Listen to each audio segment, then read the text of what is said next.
제가 사사기를 한 마음을 먹고 함께 지난해부터 공부를 하고 오후 예배 시간에 사사들을 중심으로 그렇게 설교를 했습니다. 사사가 뭐냐? 사사는 하나님께서 특별한 때에 지목해서 사용하신 사람들인데, 사사라는 이름은 재판관 이런 뜻입니다. 그러니까 위급한 상황, 전쟁이 일어났을 때에는 지휘관으로서 활동을 했고, 평상시에는 백성들을 하나님께로 이끄는, 인도하는 그런 일을 했습니다. 사사기에는 12명의 사사가 나오는데, 큰 위험한 일과 전쟁의 사건들과 연결된 사사를 대사사라고 그러고, 특별한 전쟁이 없이 평온한 가운데 사사 활동을 하신 분들을 소사사다 이렇게 구분합니다. 그러니까 대사사는 온니엘, 에훗, 드보라, 기드온, 입다, 삼손 이런 사람이고요. 소사사는 삼갈, 돌라, 야일, 입산, 엘론, 압돈 이렇게 12명으로 구분되고 있습니다. 사사들이 12명인데 각 지파별로 보니까 유다 지파에는 온니엘과 삼갈이 사사로 활동했고, 또 베냐민 지파에는 에훗이 나와서 그 일을 했고요. 이사갈 지파는 돌라가 사사가 되었고, 갓 지파에는 입다가 사사가 되었습니다. 므낫세 지파에는 기드온과 야일이 사사가 되었고, 에브라임 지파에서는 드보라와 압돈이 사사가 되었습니다. 그리고 마지막 단 지파는 삼손이 사사로 그렇게 활동을 했습니다. 사실 사사는 13명으로 보고 있습니다. 그러니까 사무엘서에 나오는 사무엘까지를 사사로 보고 있습니다. 그리고 우리는 지금 사사기를 보고 있기 때문에 12명이다 이렇게 이야기를 하고 있습니다. 오늘 소사사 중에 마지막 사사인 압돈에 대한 이야기를 보고 있습니다. 오늘 압돈에 대한 이야기는 13절에 나오고 있습니다. 함께 읽어봅시다. 그 뒤를 이어 비라돈 사람 힐렐의 아들 압돈이 이스라엘의 사사가 되었더라 이렇게 말합니다. 자, 그 뒤를 이었다는 것은 누구의 뒤를 이었다는 거냐면 엘론의 뒤를 이어서 압돈이 사사가 되었다 이렇게 말할 수 있습니다. 스불론 지파의 엘론의 뒤를 이어서 오늘 에브라임 지파의 압돈이 사사가 되었다 이 얘기가 있습니다. 근데 이 사사가 되었는데 출신이 어디냐? 비라돈 사람 이렇게 말하십니다. 이 비라돈 사람은 에브라임 지파에 있는 땅을 말합니다. 그리고 그의 아버지가 힐렐이다 이렇게 말합니다. 힐렐이 어떤 사람이냐? 성경에 아무리 찾아봐도 나오지 않습니다. 그러나 정황상 보면 힐렐은 아마도 그 지역에서 유명한 사람이었고 뭔가 이름이 나있던 그 사람 같습니다. 그래서 압돈을 이야기할 때는 끊임없이 힐렐의 아들 압돈 계속 이렇게 이야기하는 거 보면 그만큼 영향력이 있는 사람으로 그렇게 비추어집니다. 그러면 압돈이 한 사역은 무엇인가? 14절에 보면 압돈의 사역이 나옵니다. 함께 봅시다. 그에게 아들 40명과 손자 30명이 있어 어린 낭이 70마리를 탔더라. 압돈이 이스라엘의 사사가 된 지 8년이라 이랬습니다. 압돈이 사사로서 8년간 활동을 하고 있는데 뭘 했냐? 모르겠어요. 단지 성경에서 말하는 것은 그가 아들 40명이 있었고 손자 30명이 있었다 이 얘기를 하고 있습니다. 자식 있는 것을 왜 강조할까? 자신이 사사로 활동할 때에 아들과 손자가 함께 도왔다 이런 뜻이 되겠지요. 그러면 부인이 한 사람이어서 저렇게 자식을 많이 낳을 수 있을까요? 불가능한 일이지요. 그런 거 보면 부인이 여러 사람이었다는 것을 추측할 수가 있습니다. 오늘 이 압돈과 같은 비슷한 사역을 했던 소사사가 한 명 있습니다. 그것은 야일입니다. 사사기 10장 4절에 보면 야일에 대한 이야기가 나옵니다. 함께 읽어볼까요? 그에게 아들 30명이 있어 어린 낙이 30을 탔고 성읍 30을 가졌는데 그 성읍들은 길르앗 땅에 있고 오늘까지 하봇 야일이라 부르더라 그랬습니다. 비슷하지요. 자, 야일이 지금 아들 30명이 있었는데 이 30명이 어린 나귀를 탔다 이렇게 했어요. 30명이. 그리고 성읍이 30이 있다는 것은 야일과 30명의 아들들이 각각 그 성읍을 관리하고 함께 아버지 일을 전적으로 도왔다, 이 얘기를 알 수 있습니다.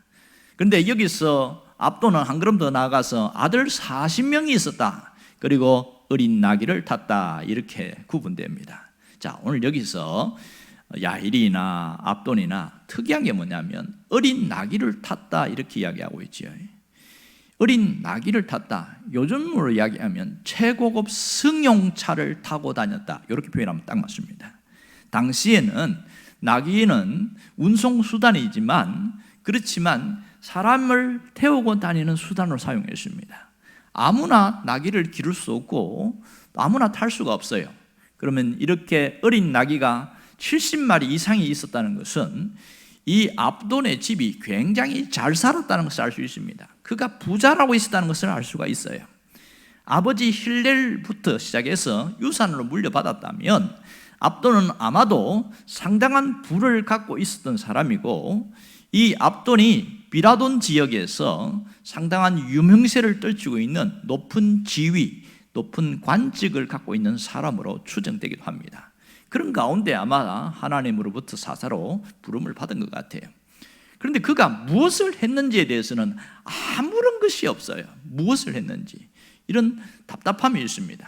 단지 특이한 사항이 하나 나오는데 15절을 보면 압돈이 어떻게 죽었는가 하는 것을 보여줍니다. 다시 한번 봅시다. 비라돈 사람 힐렐의 아들 압돈이 죽음에 에브라임 땅 아말렉 사람의 산지 비라돈에 장사되었더라, 이렇게 말합니다. 여기도 보면 힐렐의 아들이라고 계속 반복해서 나오지요. 그런데 특이한 사항이 뭐냐면 에브라임 땅인데 지금 압돈이 에브라임의 지파에 있었잖아요. 그러면 에브라임 땅 비라돈 지역인데 그곳을 뭐라고 써놨냐면 아말렉 사람의 산지, 이렇게 써놨습니다. 희한하지요. 지금 이스라엘이 정복하고 있는 이 지역에 왜 갑자기 툭 아말렉 사람의 산지라고 이야기할까? 이 비라돈 지역은 아말렉 사람들이 그 주위에 집단적으로 모여서 살고 있었구나, 이걸 알 수 있습니다. 여러분, 아말렉이 어떤 족속인 줄 아세요? 에돔의 후예인 이 아말렉은 상당히 악질적이고 나쁜 민족입니다. 이스라엘 백성들이 출애굽했을 때에 이제 쭉 시내산으로 내려갈 때 이들이 얼마나 못됐는지 200만 명이 되는 이스라엘 사람들이 내려갈 때 후미에 뒤에서 어린 아이들이나 약한 사람들이나 동물을 끌고 가는 수레들이 갈 때에 꼭 약한 사람을 후려쳐가지고 사람을 죽이고 짐승을 약탈하고 양식을 빼앗고 이런 일을 얼마나 많이 했는지 몰라요. 하나님도 그걸 보니까 너무너무 화가 났어요.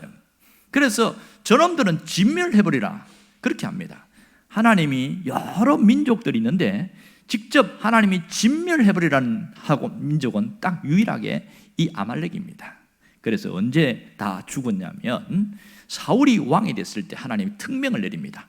아말렉 족속이 아직도 살아있는데 다 죽여버려. 그렇게 해서 다 죽이긴 못했지만 거의 다 멸족되었습니다. 그런데 이 아말렉 사람들이 어떻게 했는지 에브라임 산지에 와가지고 거기서 한 무리를 이끌고 살고 있었다는 거예요. 이것이 비라돈 지역이라는 것을 이야기를 하고 있는 것이 상당히 충격적입니다. 어떻게 해서 이렇게 되었을까? 알 수가 없지요. 자, 여러분, 아말렉에 대해서 성경에서 싸운 이야기가 출애굽기 17장에 보면 잘 나오고 있는데요.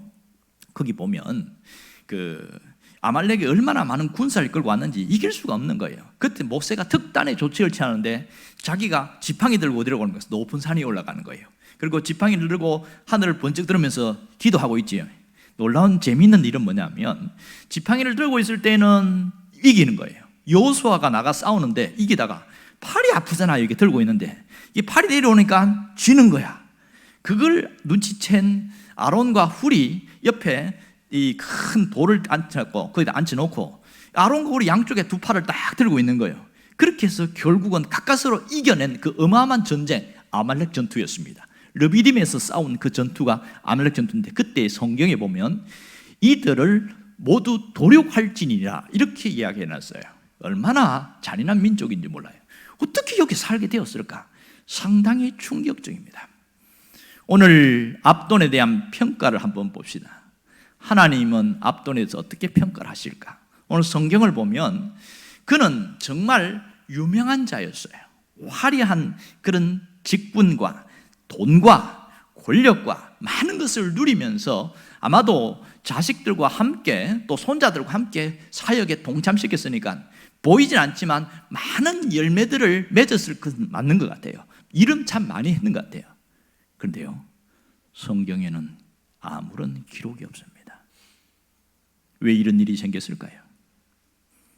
그가 자식 40명을 데리고 다니면서 그렇게 일을 했으면 뭔가라도 남길 만한데 아무런 기록이 없어요. 그는 사람들 앞에서는 유명했고 많은 일을 했지만 열매는 초라했다는 겁니다. 하나님 앞에서 봤을 때에 그 열매는 상당히 초라했어요. 그것은 왜 그랬을까? 뭔가 내세울 만한 업적은 많았겠지요. 그런데 하나님은 거기에 대해서 싹 무시해버렸어요. 그것은 하나님이 원하는 대로 사역하지 않고 자기가 원하는 대로, 자기 좋은 대로 사역을 했습니다. 그러니까 자기 원하는 대로 사역하다 보면 누구의 이름이 더 높아져요? 하나님의 이름입니까? 압돈의 이름입니까? 압돈이지요. 그가 일을 하면 할수록 압돈의 이름은 더 높아졌겠지요. 자기 이름이 더 세워졌고, 참 우리를 위해서 좋은 일을 많이 한다, 선한 일을 많이 한다, 야 대단하다 인정받았겠지만 하나님은 그에 대해서 그것을 인정하지 않았습니다. 또 하나는 이 아말렉이라는 이것이 대명사가 있어요. 아말렉은 육적 욕망의 대명사예요. 그러니까 아말렉 하면 세상의 욕망으로 살고 자기 욕심을 중심으로 살아가는 사람, 이렇게 이야기할 때 아말렉 그렇게 말합니다. 그러면 이 비라돈 지역에서 이 압돈이 살면서 그들의 모습을 흉내라도 내며 갖지 않았을까요? 아마 그들의 삶에 동화되어져서 함께 살아갈 가능성도 예외로 많습니다. 그가 내가 하나님의 사람으로서 사사로서 바른 믿음을 가지고 살라고 하면 무슨 일이 생겨요? 충돌이 일어나는 거예요. 갈등이 일어나고 다툼이 생기고 서로 골이 깊어지겠지요.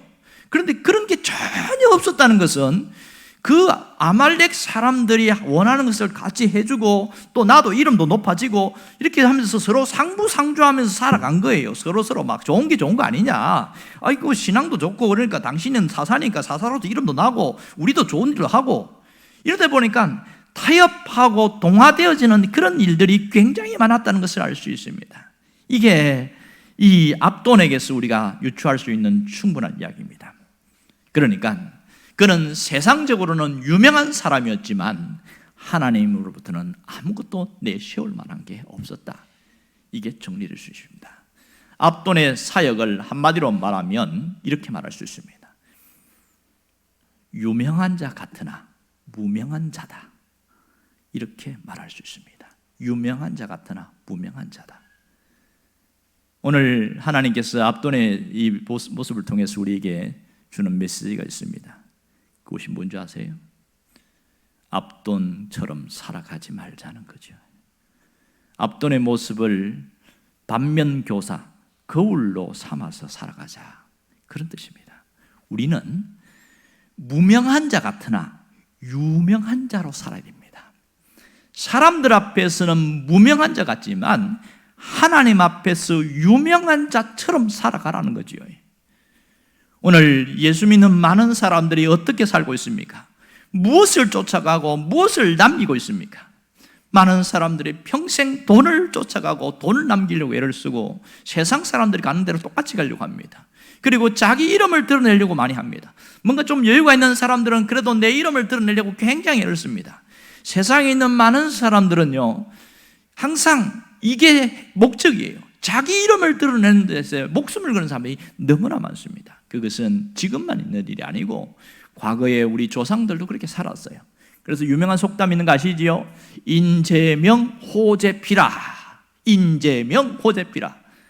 호랑이는 죽어서 가죽을 남기고 사람은 죽어서 이름을 남긴다.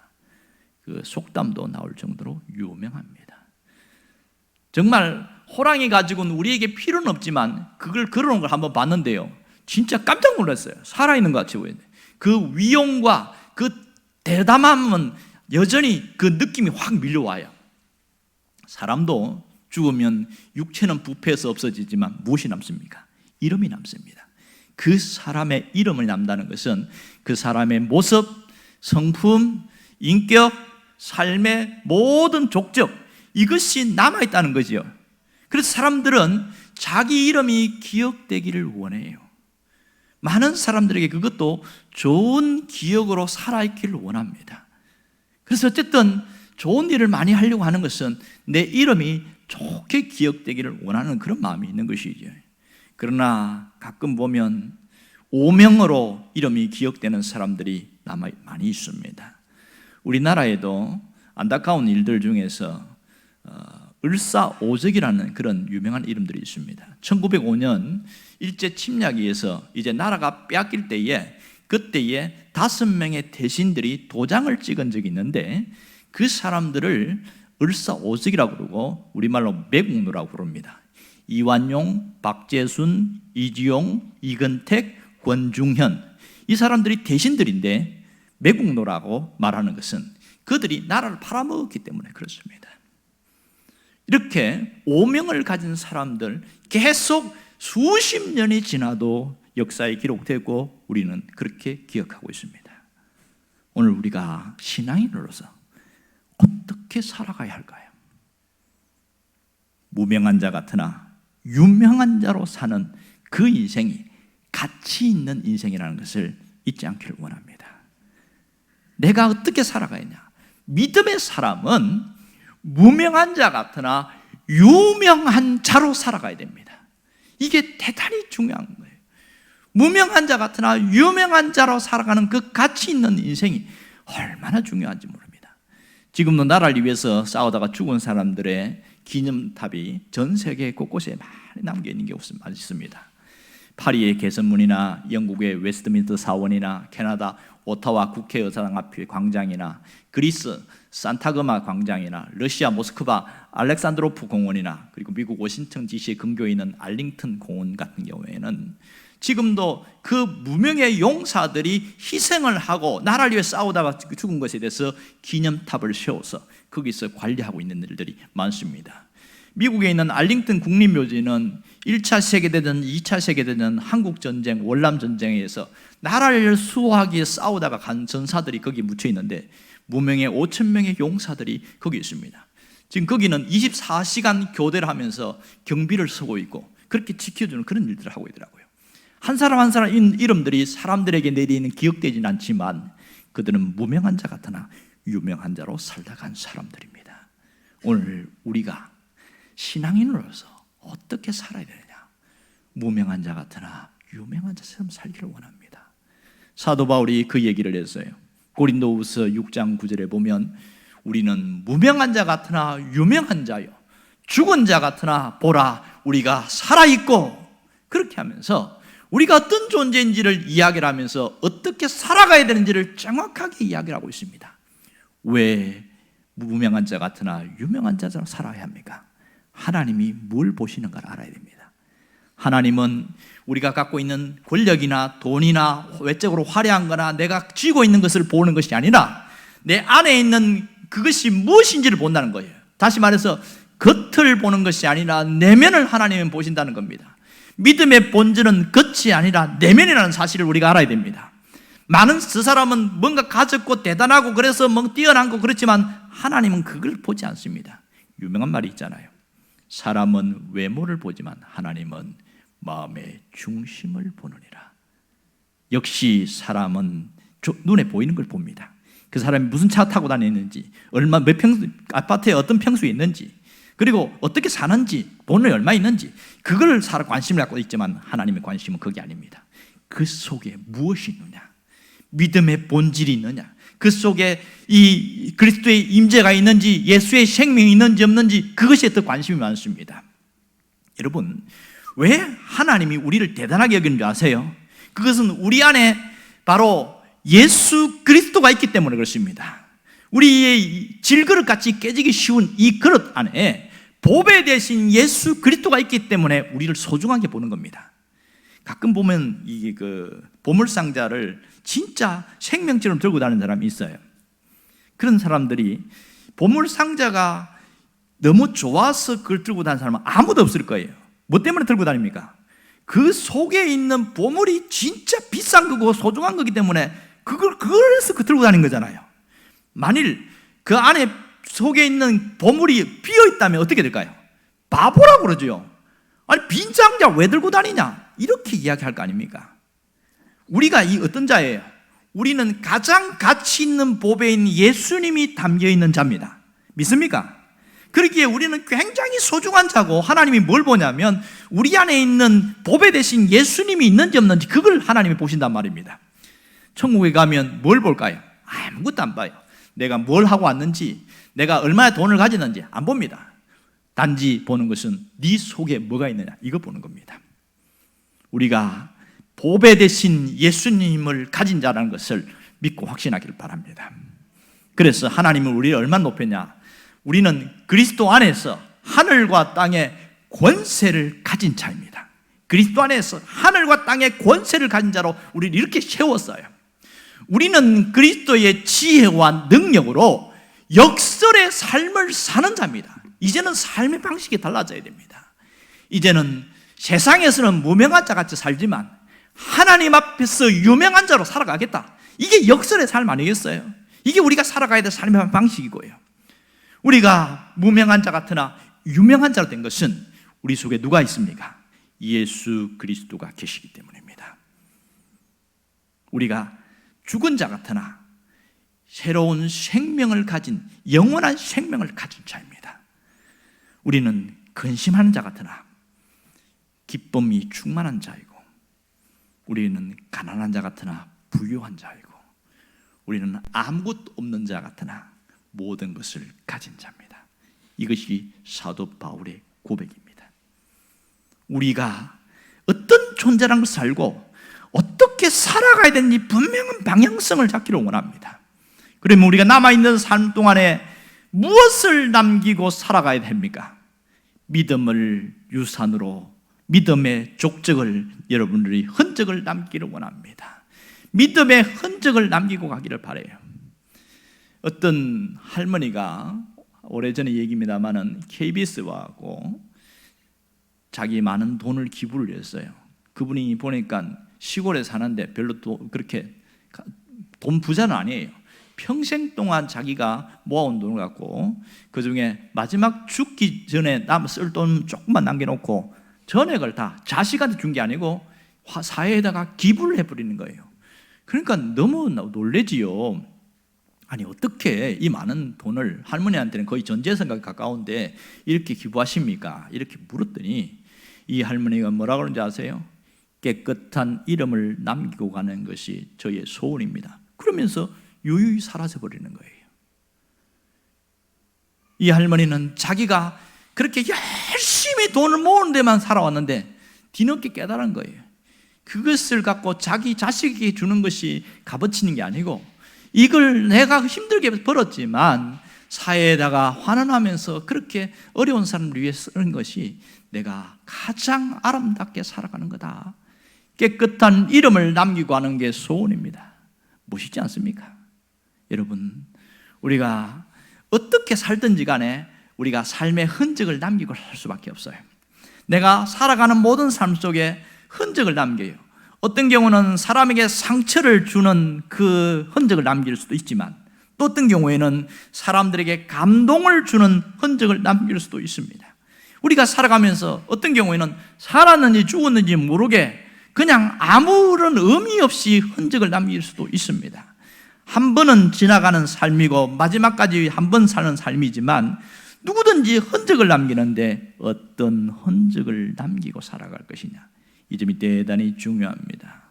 세상에 있는 사람은 자기 명예, 자기 이름을 남기려고 하지만 신앙인들은 신앙의 흔적을 남겨야 합니다. 예수의 흔적을 남겨야 돼요. 아름다운 신앙의 흔적을 남긴 그것은 귀하게 살아있습니다. 신앙의 아름다운 흔적은 절대로 잊혀지지 않습니다. 여러분이 마지막까지 신앙의 흔적을 남기기를 원해요. 어떤 장로님 계셨는데 이 장로님이 자기가 하나님 앞에 기도를 한 적이 있어요. 제가 평생 동안 교회 7개 짓고 가게 해주세요. 그렇게 시작하면서 했는데, 그런데 기도는 거창한데 현실은 정반대예요. 아이고 왜 이렇게 어려운지, 왜 이렇게 힘든지. 자기가 신앙인으로 살아가려고 하니까 사업하는 그게 걸림돌이 되는 거예요. 정직해야 되고 진실해야 되는데 그렇게 살면 사업 못 하거든요. 거짓말 적당히 해야 되지, 그 다음에 사람들 뒤통수 가끔 쳐야 되지, 이렇게 뻥도 쳐야 되지. 그걸 안 하니까 얼마나 힘든지. 너무너무 힘든데, 그런데요, 그분이 신앙의 걸음을 포기하지 않고 끝까지 가는데 나중에 알아주는 거예요. 어느 정도 알아주냐면 국세청에서 알아주는 거예요.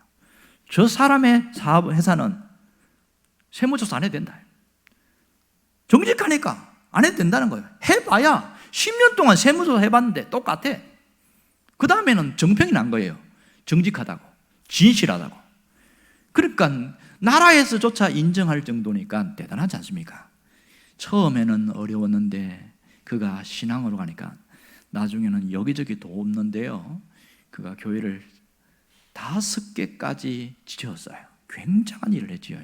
그런데 비행기를 타고 가다가 큰 비행기 사고가 났습니다. 비행기 사고 나면 거의 다 죽는 거 아시지요? 그때 이 사람이 뭐라고 했냐면, 하나님, 교회 2개 더 지어야 됩니다. 하나님, 내가 마지막 2개 더 짓고 가게 해주세요. 그 비행기에서 그렇게 사고 났는데 그 기도를 한 거예요.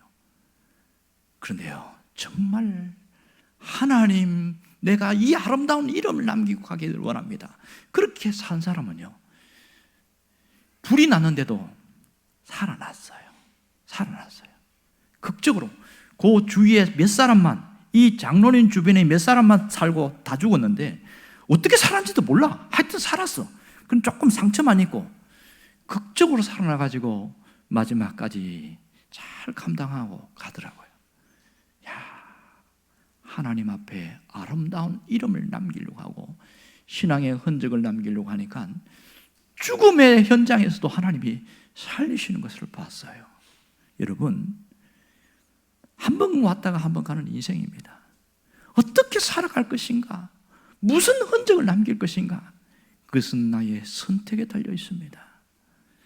하나님께서 사사로 압돈을 불렀지만 자기 이름을 드러내다 보면 무명한 자처럼 살아갈 수밖에 없어요. 하나님은 그를 유명한 자로 보지 않습니다. 우리는 대신에 사람들에게는 인정받지 못할지라도 하나님께 인정받고 하나님이 기억하는 유명한 자가 되기를 원합니다. 세상에는 무명한 자라 하나님 앞에서 유명한 자로 살아가기를 주의 이름으로 축원합니다.